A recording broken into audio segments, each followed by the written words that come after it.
Bom dia a todos, bom dia a todas, bom dia para você que está nos assistindo pela Pop TV, em Sobradinho e Porto Alegre. Sejam todos muito bem-vindos e bem-vindos a mais um ICL Mercado Investimentos. Hoje, sexta-feira, ainda bem, já diria Chico Pinheiro, graças a Deus é sexta-feira. Então já deixa seu bom dia, sua boa sexta-feira pra gente. Conta de onde você está assistindo o ICL Mercado Investimentos, que hoje tem assunto quente aqui, hein? Tem IGP-10, que já é uma prévia ali da inflação da FGV. Então a gente já consegue entender o que está pressionando a inflação nesse comecinho de maio. Tem levantamento sistemático da produção agrícola, aquele que conta como é que estão as previsões para as safras, como é que a safra deve se comportar de um ano para o outro, o que deve crescer, o que deve diminuir na safra, mas também aquele dado que normalmente choca das áreas plantadas aqui do Brasil. Então a gente vai trazer tintim por tintim para vocês sobre isso. E saiu o PNAD também, a PNAD trimestral, aquela mais detalhada, que mostra desemprego por cor, mostra desemprego por gênero. Então você tem ali, né, uma visão um pouco mais estratificada dos dados de emprego, o que normalmente escancara as desigualdades aqui do nosso Brasilzão. Como a gente tem bastante assunto e assuntos bem densos hoje, eu já vou passar pela agenda para nem perder tempo enquanto isso. Então vamos lá, vamos ver o que aconteceu hoje na nossa agenda, o que já foi divulgado, o que ainda vai ser divulgado. Então, como falei, saiu às 8 horas da manhã o IGP-10 de maio, essa medição é da FGV, e já adiantei aqui que ele é um termômetro, né, uma prévia do índice final da FGV. A gente tem IPCS, essa é uma medição também prévia, mas uma medição semanal, então semana após semana o índice de preços ao consumidor tem essa atualização para que também não tenha nenhuma surpresa em relação à medição da FGV. Nos Estados Unidos, 9h30, saiu construções de moradias iniciadas. E lá nos Estados Unidos, às 11h, a gente tem aquele dado que sai quase um compiladão ali, índice de sentimento do consumidor, expectativas de inflação para 1 e para 5 anos. Então, um dado ali mais ligado à expectativa, ao sentimento, à confiança. Esse dado ainda preliminar do mês de maio, até porque mês de maio ainda não terminou, a gente está só na metade dele. Mas vamos seguir porque tem mais coisa na agenda. Hoje a gente tem dirigentes do Banco Central falando. Então, o economista-chefe do Banco Central Europeu, Philip Lane, olha, quase cebolinha aqui, hein? Banco Central Europeu, Philip Lane, discursou em evento organizado pelo Fed. Na verdade, ele não discursou, ele ainda vai discursar. E tem também postos de petróleo e plataformas em operação às 14 horas nos Estados Unidos. Depois, quem fala é o presidente do Fed de Richmond, o Tom Barkin, e ele vai discursar em uma universidade lá nos Estados Unidos. Às 10 horas, já para o fim do dia, quase ali no finzinho do dia, 10h40 da noite, quem fala é a Mary Daly, a presidente do Fed de São Francisco, também em uma universidade. Então, a gente tem um dia, né, que temos discursos ali de economista-chefe do Banco Central Europeu, que a gente tem o Fed de Richmond e a presidente do Fed de São Francisco também aparecendo na agenda. E o que eu sempre falo, quando a gente tem esse tipo de dado, a expectativa é que tenha ali alguma fala em sinalização de inflação ou de política monetária. O resto do discurso pouco importa. Todo mundo está querendo saber mesmo é para onde vão os juros dos Estados Unidos e como é que está a leitura da economia por lá. Falando em leitura da economia, como é que estão os juros, já vou aproveitar para dar bom dia para o Diego, porque ele está lá na redação, ansioso para contar para vocês como é que foi o fechamento de ontem. Então, Diego, bom dia, como é que você está nessa sexta-feira? Bom dia, Débora. Sextou, finalmente, graças a Deus. Estava precisando dessa sexta-feira, mas vou dar bom dia para a audiência também. Bom dia para Maria Helena, nossa telespectadora fiel, sempre presente aqui no chat. Bom dia para Elidete. Bom dia para o Chico César, diretamente de Manaus. Bom dia para o corintiano Ricardo, que disse aqui que morreu, mas passa bem. Bom dia para Tina Tavares, diretamente de Rio Tinto, na Paraíba. Bom dia para Jéssica Maran, diretamente de São Luís, no Maranhão. Enfim, bom dia para todo mundo. Prazer estar aqui com vocês hoje. Débora, já queimando a largada de sexta-feira, o Ibovespa fechou o dia de ontem com uma alta de 0,66%, aos 139.334,38 pontos, o maior nível da história do índice. Mas, porém, contudo, entretanto, todavia, o avanço da Bolsa não reflete um otimismo geral. O desempenho do Ibovespa ontem foi impulsionado principalmente por resultados corporativos pontuais e pela força dos pesos pesados na carteira do índice, como a Vale, por exemplo, que subiu mais de 1%. Especificando um pouco mais os resultados corporativos, a Eletrobras e o Banco do Brasil decepcionaram o mercado. Segundo analistas de mercado, os números operacionais fracos da Eletrobras fizeram a empresa tombar 3,22% e o Banco do Brasil, por sua vez, divulgou um resultado fraco e abaixo do esperado, recuando 1,21%. Outra empresa que recuou, mas não foi por resultado fraco, foi a Petrobras. Segundo notícias, as ações preferenciais da Petrobras caíram levemente, desvalorizando 0,13%, acompanhando a baixa do petróleo no mercado internacional, limitando parte do fôlego do índice. Por outro lado, duas titãs do setor financeiro avançaram com segurança. O Bradesco subiu 0,99% e o Itaú valorizou 1,34%. A relação clássica, desempenho da bolsa e desempenho do dólar não seguiu o tradicional bolsa sobe, dólar cai. E dessa vez o dólar subiu junto com a bolsa. Nesse caso, subiu 0,83%, cotado a R$ 5,68. Isso em meio a um cenário externo ainda bem incerto. Ainda assim, e por incrível que pareça, o real segue como uma das moedas com melhor desempenho frente ao dólar em 2025, o que mostra uma certa resiliência do Brasil em meio às turbulências globais. Falando em cenário externo, aliás, o que movimentou as bolsas de Wall Street ontem foi o discurso de Jerome Powell, que aparentemente deu sinais confusos aos agentes de mercado, e a repercussão de indicadores econômicos também com sinais contraditórios. Com tudo isso, o Dow Jones subiu 0,65%, o S&P 500 avançou 0,41% e o Nasdaq, tadinho, caiu 0,18%. Débora? Vamos lá, Vamos entender por que não aconteceu o movimento clássico ontem, Porque o Diego falou, tem um movimento clássico ali, Bolsa sobe, dólar cai, bolsa sobe. Isso pode ser uma dúvida de muita gente. O que aconteceu no mercado cambial ou o que aconteceu no desempenho da bolsa que não favoreceu esse movimento que normalmente é o mais visto? A bolsa ela tem uma correlação negativa com o dólar, então não tem realmente esse movimento. Por quê? Por que esse movimento é o mais clássico, mais observado? Entra recurso aqui para fazer com que para comprar nossos ativos, isso faz com que a bolsa sobe. A bolsa nada mais é do que uma ponderação de todas as ações que fazem parte do Ibovespa, Quando a gente está falando, a bolsa subiu. O que subiu? É o índice Bovespa. E esse índice, ele é uma média ponderada de várias ações. Como eu sempre falo, a Vale é a mais pesada, então ela tem a maior parte ali da composição desse índice. Depois vem a Petrobras, a ordinária preferencial. Juntas elas têm lá quase 30% do índice. Então isso são ponderações dos nossos ativos. E aí, quando a gente fala que o Ibovespa subiu, a gente está fazendo uma generalização aqui, O índice que mede ali a nossa bolsa, o desempenho da nossa bolsa subiu ou caiu. Mas a gente tem que entender o que fez a bolsa subir ou cair para entender movimento de dólar. Normalmente entra dinheiro aqui para comprar esses ativos, para comprar ações, e aí a bolsa sobe. Se a bolsa sobe, entrou dinheiro de fora provavelmente, então você tem uma queda do dólar. E o movimento contrário também é verdadeiro. Então, se os ativos caem, é porque as pessoas venderam os ativos de bolsa, as ações, esses ativos que compõem o nosso índice. Se você vendeu o índice, as ações que compõem o índice, provavelmente saiu recurso estrangeiro daqui também, porque isso foi convertido em dólar. Então, sai dinheiro daqui e o dólar sobe. Então, a gente entender também esse movimento cambial, sai recurso estrangeiro, o dólar sobe, entra recurso, o dólar cai, é muito importante para a gente entender esses movimentos de mercado. Agora, o que aconteceu ontem que a bolsa subiu e o dólar também? Esse é um ponto importante para a gente explicar para vocês. Às vezes pode ser juros. Então, se a gente tem um movimento aqui de queda nos juros futuros brasileiros, mais alta nos juros futuros ou esperados lá nos Estados Unidos, qual que é o movimento esperado?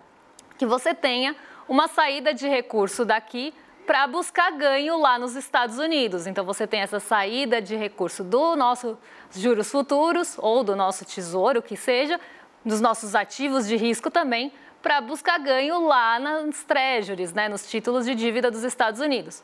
Esse é um movimento, mas não foi o que aconteceu ontem. Não, já estou adiantando que não foram os juros que movimentaram a Bolsa. O que aconteceu? A gente teve uma série de valorizações do real. O Diego mesmo contou que o real está muito valorizado esse ano e essa valorização vem em grande parte da recuperação do ano passado.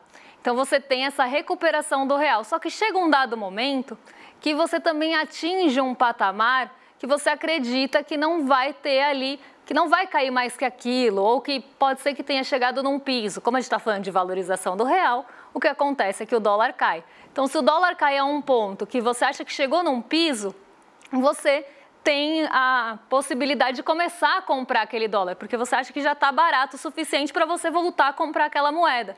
E aí você tem essa realização também de ganhos das avessas aqui, né? Você começa a comprar de novo a moeda para se fortalecer ou para se proteger, porque você acha que chegou num ponto que ela vai voltar a valorizar. E essa foi a movimentação que a gente viu acontecer ontem. Como o dólar caiu por vários dias consecutivos, chegou em um ponto que, ou porque a pessoa precisa se proteger, ou porque ela, né, vai ter uma viagem, ou porque ela precisa ali, não importa. Se ela quer especular com o dólar, ela volta a comprar e a moeda se fortalece. E isso a gente viu acontecer ontem. E teve um outro movimento que ajudou o dólar a subir também, que é a queda do petróleo. Como a gente tem uma bolsa bastante focada aqui em ativos ligados às commodities, os movimentos de commodities também acabam impactando bastante o dólar. Não só a bolsa, mas uma economia também bastante pautada em produção de commodities. Então, se você tem uma desvalorização das commodities, você também acaba tendo essa valorização cambial. Mas ontem, realização de ganhos e queda do petróleo agiram juntas para que o dólar subisse e se descolasse do movimento mais clássico aqui da nossa bolsa. Só explicando para vocês, porque foi uma dúvida da redação, e aí pode ser uma dúvida de todo mundo.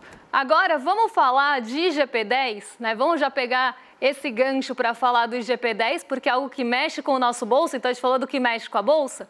Vamos falar agora do que mexe com o nosso bolso, porque saiu o índice aí de preços da FGV, é uma prévia ainda do índice final da FGV, mas já mede pelo menos o comecinho, os primeiros 10 dias de maio. Então vamos entender o que aconteceu, o que pressionou ou despressurizou aí o nosso IGP-10 nesse mês de maio. O IGP-10 ele teve uma queda, mas uma queda menor do que a gente viu no mês de abril. Então continua assim deflacionando, mas não deflacionou mais do que já tinha deflacionado. Ainda andou para trás, os preços andaram para trás, mas não na mesma magnitude do que a gente viu acontecer no mês passado, que a queda tinha sido de 0,22 no geral nos preços, né? Então, nesse mês, 0,01 de queda, uma queda bem menor, mas ainda assim uma queda geral de preços. Quando a gente olha para os componentes do IGP-10, porque assim como o IGP-M, como o IGP-DI, o IGP-10 também tem uma composição de preços ao produtor, preços ao consumidor e Índice Nacional da Construção Civil, então preços da construção civil. Os preços ao produtor também tiveram queda em maio, mas uma queda menor do que tinha acontecido lá no mês de abril. Então, continuou caindo o preço ao produtor, mas numa magnitude menor. E isso já contribui ali para que você tenha uma queda no IPCA final. O INCC, ele acelerou nesse mês. Então, a gente continua vendo os preços da construção civil subindo, é uma variação positiva de preços, mas uma variação também menor do que a gente viu aí no mês passado. Agora, o que eu queria contar para vocês, que eu acho que é o que mais importa, é o IPC. É porque o IPC ele teve um peso grande nessa composição do IGP-10. Então, vamos passar já para ver aqui o que aliviou, o que não aliviou o IGP-10. Que a gente tem ainda movimentação em 12 meses, até para ver se essa inflação está acelerando ou não no acumulado em 12 meses. E aqui fica claro que na maioria dos componentes ela está desacelerando, o que desacelera lá o final do IGP-10. O que eu queria trazer mesmo para vocês são os itens. Os itens do IPC que acabaram aliviando ou pressionando o nosso bolso, porque isso é o que importa lá no final. A gente quer saber do índice de preços ao consumidor. Débora, mas os preços ao produtor importam, porque uma hora essa alta também chega para a gente. E vocês estão completos de razão se estiverem pensando isso. Mas leva um tempo para a alta dos preços ao produtor chegarem na gente. E a gente teve até um alívio em alguns itens importantes ali do índice de preços ao produtor, como por exemplo o diesel. Como a gente é muito dependente de uma malha rodoviária e os fretes são parte importante do preço, se a gente tem um alívio no diesel, você espera que você vai ter um alívio nos preços e isso também pode aliviar os preços ao consumidor. Outro item que caiu foi o milho. A gente vai falar de levantamento sistemático da produção agrícola daqui a pouquinho, mas quem lembra também, o milho estava ajudando a pressionar o preço dos ovos. Então, a gente já começa a ver uma trégua, pelo menos no preço ao produtor de milho, que pode trazer também alguns efeitos em cascata, como, por exemplo, nos ovos, já que milho é a base da alimentação das galinhas. Mas vamos lá para as altas desse IPC-10 do mês. A tarifa de eletricidade subiu. A batata, volta dos tubérculos, né? A batata que tinha ali aliviado a inflação, está até com um acumulado negativo nos 12 meses, na maioria dos índices, ela voltou a subir. E aí, a gente tem mais um item de alimentação pressionando junto a quem? Que não dá trégua, não alivia nosso bolso, o cafezinho. O café em pó, mais uma vez, subiu aí nesse mês e já está com um acumulado. Eu lembro que a primeira vez que eu gravei um vídeo sobre café, gente, o acumulado do café em 12 meses estava em 40%. No último IPCA ele já estava beirando os 80%. Né? Então a gente vê como o café está acelerando mês após mês nos preços ao consumidor. E eu já contei para vocês e eu já avisei isso faz tempo, hein? Lá nos primórdios eu falei, olha, podem esperar que o café não vai dar trégua, ele vai continuar subindo, porque os preços ao produtor estavam subindo e os preços do mercado futuro estavam subindo também. Quando isso acontece, essa passagem de preço para chegar no nosso bolso, normalmente acontece em 12 meses. Então a gente fica 12 meses amargando, aqui com o perdão do trocadilho, a alta do café passado.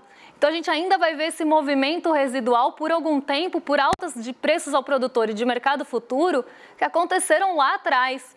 Então pode esperar a alta do café por alguns meses e o problema não está resolvido.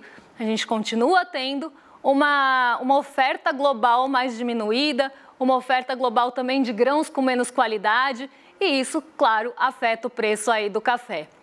Plano de saúde e seguro-saúde subiu, o que levou também ali os itens ligados à saúde, remédios, né? Esse grupo subiu bastante, mas a gente também tem notícia boa para o nosso bolso, porque a gasolina caiu, o que levou também o grupo de transportes para a queda. Os alimentos deram uma trégua esse mês, por mais que a gente tenha tido a batata, o café em pó e outros itens que também se destacaram entre as altas, o grupo alimentação subiu, mas subiu menos do que subiu no mês passado. E essa é uma excelente notícia para o nosso bolso, porque a gente sabe o quanto pesa a alimentação no bolso do brasileiro, principalmente do brasileiro que tem uma renda menor. Então, a inflação de alimentos ela tem que sempre ser muito olhada de perto, justamente por essa pressão que faz nos diferentes estratos de renda, de quanto uma cesta básica está consumindo do salário mínimo, porque isso não só mexe ali com a alimentação das pessoas, com a qualidade da alimentação das pessoas e com a quantidade de itens, com a segurança alimentar, com a quantidade de itens que uma pessoa consegue comprar, mas também com a renda disponível que fica para o resto. Porque se você tem uma cesta básica consumindo mais de 60%, que é o caso aqui de São Paulo, como é que você paga o aluguel, a tarifa da energia elétrica, o gás, a água, e ainda tem lazer e ainda compra alguma coisinha? Então a inflação de alimentos ela é penosa, ela penaliza muito por isso. Porque ela acaba consumindo muito da renda e dos menores estratos de renda que a gente sabe que também acabam pegando a maior parte da população aqui do Brasil. Mas a gente teve quedas importantes nesse mês e acho que vale esse ponto da desaceleração dos alimentos, mas ainda em alta. Subiu, mas subiu menos, então a variação continua positiva na média. O arroz caiu 3,84%. A passagem aérea 4,94. Aqui passagem aérea, a gente está falando de estratos mais altos de renda. É que o IPC da FGV dá um pouco mais de peso para isso. Então acaba tendo, inclusive, essa influência. Mas a gente sabe que a passagem aérea alivia bolso de gente que tem uma renda maior. Afinal, quem compra passagem aérea todo mês? E tarifa de telefone móvel também caiu esse mês. Então o IPC já traz alguns indícios do que a gente pode esperar para o IPCA 15 e também para o IPCA final, que é sempre isso que a gente está buscando, indícios de como vai fechar a inflação desse mês e o que vai prejudicar e penalizar a gente. Mas vamos passar para o nosso próximo assunto, porque tem também levantamento sistemático da produção agrícola, que parece que não, mas que tem tudo a ver com isso aqui que a gente está falando, né, Diego? Então tem notícia fresquinha do IBGE também. Tem sim, Débora, mas antes de puxar esse gancho, eu gostaria de levantar aqui alguns comentários da audiência. A nossa telespectadora fiel, ela disse que ela mora numa cidade muito cara, apesar ainda de ser interior. Ela deu exemplo de que uma bandeja de 30 ovos, na cidade dela está R$ 45,00. E na cidade vizinha, ela consegue encontrar a mesma bandeja por R$ 21,00. Então, segura o espírito quinta série, querida audiência, mas a inflação dos ovos ainda é muito chocante. Aí, o Vitor Thiago também comentou que 30 ovos está R$ 27,00 na cidade dele. Eu acho que é, assim, assustador a gente pagar tão caro uma bandeja de ovos, sendo que é um alimento essencial para o nosso dia a dia, né? Agora, já pegando um comentário que tem um pouco mais a ver com o nosso próximo assunto, o Marco Aurélio Barbiero perguntou: por que não se faz investimento massivo em produção de alimentos se esse é o componente mais importante da inflação? Irrigação, maquinária, etc. Aí, meu caro, essa é a pergunta de $1 milhão, né? Sua pergunta é extraordinária, mas eu não vou responder, eu vou deixar para a Débora responder, porque daí a gente já toca não só em questões econômicas, mas só que também em questões políticas, como, por exemplo, a reforma agrária. Mas, puxando o gancho para o nosso próximo assunto, foi divulgado ontem, no dia 15, pelo IBGE, o Instituto Brasileiro de Geografia e Estatística, o nosso querido amigo. Gostei. O levantamento. Gostei e aí? do título, o agro aí? não é pop. Estou passando aqui só para mandar um abraço para a turma que assiste. Esse que é o melhor programa de investimentos da TV brasileira e o único que não é patrocinado por banco. Estou acompanhando todo dia. Parabéns. Tamo junto, Edu. Valeu aí, querido. Valeu, tchau, tchau. Ó, aparição aqui, surpresa, do nosso querido Eduardo Moreira. Mas, enfim, voltando aqui pro assunto, foi divulgado ontem pelo IBGE, no dia 15, o levantamento sistemático da produção agrícola, abreviada por LSPA. O LSPA fornece a estimativa de área plantada, área colhida, quantidade produzida e rendimento médio de produtos selecionados. Estudo com base em critérios de importância econômica e social para o país. Com isso, o levantamento sistemático da produção agrícola oferece para a gente um panorama geral da produção agrícola e uma melhor noção do funcionamento da agricultura no nosso país. Já adianto um dado que particularmente me chocou: 72,06% de toda a área plantada no país é destinada somente ao cultivo de duas culturas, milho e soja. Diga-se de passagem que essas duas culturas não estão voltadas para fornecimento do mercado interno, e sim, são duas culturas que são produzidas sob a lógica do latifúndio monocultor para exportação. Isso é uma lógica maléfica simultaneamente ao meio ambiente e à nossa economia. Só que, Débora, conta pra gente, o que mais a gente pode entender desse levantamento do IBGE? Olha, não só tudo isso de área plantada vai para a produção, né, e para a plantação, para o plantio de poucas culturas, então aqui a gente está falando basicamente de soja e milho, mas também, se a gente somar arroz, que tem essa participação bem pequenininha aqui, arroz, milho e soja representam 92,7% da estimativa de produção e correspondem a 87% da colheita esperada. Então, né, que a gente começa a entender por que é que eu sempre falo, e eu acho que aqui esse gráfico sintetiza muito bem isso, que para o agro, o que eles plantam é commodity, não é comida. A gente tem que saber diferenciar que o agro vê o que ele planta como commodity. Então, se você tiver... E isso ajuda muito a gente entender movimentos de mercado. Ah, por que o etanol sobe? Por que o café está tão caro? Porque se você pegar as áreas plantadas do nosso país aqui, metade praticamente vai para plantio de soja. Soja alimenta alguém? Eu faço essa pergunta para vocês aí da audiência e já aproveito para responder que não. Soja é um plantio voltado para exportação, é um agroexportador, né? É o agroexportador que planta soja e principalmente o destino dessa soja é a China e para alimentar praticamente suínos na China. Então a China é o nosso maior destino de soja e essa soja plantada aqui, que ocupa grande parte da nossa área, ela é destinada para exportação. O milho, idem, né? O trigo também. Se você pega aí essas três faixas, você já passou de 70%, quase 80% da nossa área plantada. O que sobra? O café também, cana-de-açúcar também. Se a gente somar tudo isso, o que sobra? 1,80% das áreas para o arroz, 2,77% para o feijão e 9,37% de outros, que aí são várias culturas que estão nesses 9,37%. Então, olha a concentração de terras que tem para esse agroexportador. E aí, eu agora esqueci o nome da pessoa que perguntou, mas a nossa audiência perguntou, mas por que é que não se investe, né? Por que é que não tem esse crédito ou um investimento voltado para o pequeno produtor? Essa é a grande questão. E eu sou muito crítica a isso, né? Sempre bato nessa tecla, porque quando a gente olha recursos destinados para o agro aqui no Brasil, a gente está falando quando a gente fala, por exemplo, de plano safra, a gente está falando de recursos destinados para quem? Para esse produtor de soja, para aquele produtor de milho, para o grande produtor aqui do país que não tem compromisso nenhum com o seu prato lá no final do dia. Eles querem mais exportar. E se exportar a dólar maior, melhor ainda. Então você vê que não tem nenhum interesse em comum com o da população.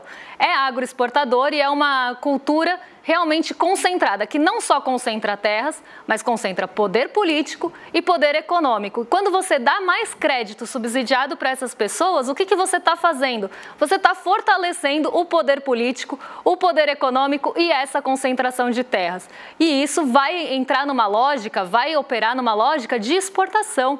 Então, se tiver mais caro, né, se tiver melhor, se for mais lucrativo vender para fora, vai vender para fora. E aí a gente fique com o resto. O café acontece isso, né? Se é mais interessante vender café para fora, o café de melhor qualidade, o café tipo exportação, inclusive, que falam, né? O café de melhor qualidade vai para fora. O que sobra aqui são os grãos de menor qualidade que torram até a última para vender para você por aquele preço inflacionado que chega no nosso mercado. Por quê? Porque a oferta já está enxuta. Então, você até vê um crescimento aqui na produção e no plantio de café. Mas por quê? É para favorecer a gente aqui? É para chegar na nossa prateleira, na nossa xicrinha? Não. É para exportar para fora a dólar alto, se possível. Então, se você tem essa competição, você ainda vende para fora e o que sobra para vender aqui dentro é paridade cambial, né? Vai vender por um preço que seja interessante. O mesmo acontece com a cana-de-açúcar. Se a cana-de-açúcar é mais vantajosa vender para fazer açúcar fora, o usineiro vai vender para fazer açúcar fora, vai produzir açúcar e vender para fora. Agora, se o etanol estiver valendo a pena, quem sabe deixa um pouco para fazer etanol aqui. Senão vai vender a maior parte para fora e o que fica aqui fica caro. E aí o etanol sobe, e aí é seu carro que vai ficar com combustível mais caro. Então aqui tem tudo a ver com o que a gente estava falando. O agro, ele não é pop. Ele é concentrador de terra, de poder político e de poder econômico. E quando você dá crédito para essas pessoas, é para esses produtores que vai a maior parte do dinheiro. Para o pequeno produtor, vai uma pequena parte do dinheiro, uma parte muito menor. E aí a gente tem toda essa discussão, que teria que fortalecer o pequeno produtor, ter uma logística melhor, né? Algumas tecnologias também voltadas para outros plantios, que não só o grande plantio ali para exportação. Então a gente tem uma série de problemas e que isso bate ali no preço do alimento que chega no seu prato. E está tudo ligado, né? A inflação de alimentos, ela também tem a parte do clima, mas ela também tem essa parte concentradora de terras, de renda e de poder, né? E a gente sabe que quanto mais poder na mão dessas pessoas, mais destruição climática, mais ali destruição, genocídio, né? Genocídio, que a gente pode falar que passa o trator em cima das pessoas, a gente pode falar que passa o trator em cima das pessoas, a gente pode falar ali que vai ter, né, toda essa lógica voltada para a exportação e nenhum compromisso com o prato brasileiro? Também. Então, quando a gente olha aquele gráfico, ele é autoexplicativo. E agora, para não tomar tempo do rolê, porque eu quero entregar aí em tempo, já vou passar para os nossos vizinhos de cima, o William De Luca e Guga Noblar, já estão lá para receber. Ah, não é o William hoje de novo, é a Roberta. Tinha me esquecido. Roberta Garcia e Guga Noblar. O William está no urgente, né? O William mudou de horário nessa semana. Então, vocês estão em mais que excelente companhia com a Roberta Garcia e o Guga Noblar. E a gente volta na segunda-feira para trazer os principais pontos da PNAD também, que hoje não ia dar tempo de falar, já que é uma pesquisa densa. Um beijão e até lá, pessoal! A aula inaugural foi um marco. Se você perdeu, o replay já está disponível. Por que as elites odeiam o povo brasileiro? Está aberta por tempo limitado. Nela, eu explico como a elite brasileira construiu um projeto de dominação baseado no preconceito, na desigualdade e na mentira. E por que isso ainda se repete até hoje? Assista agora e compartilhe com quem precisa conhecer essa verdade.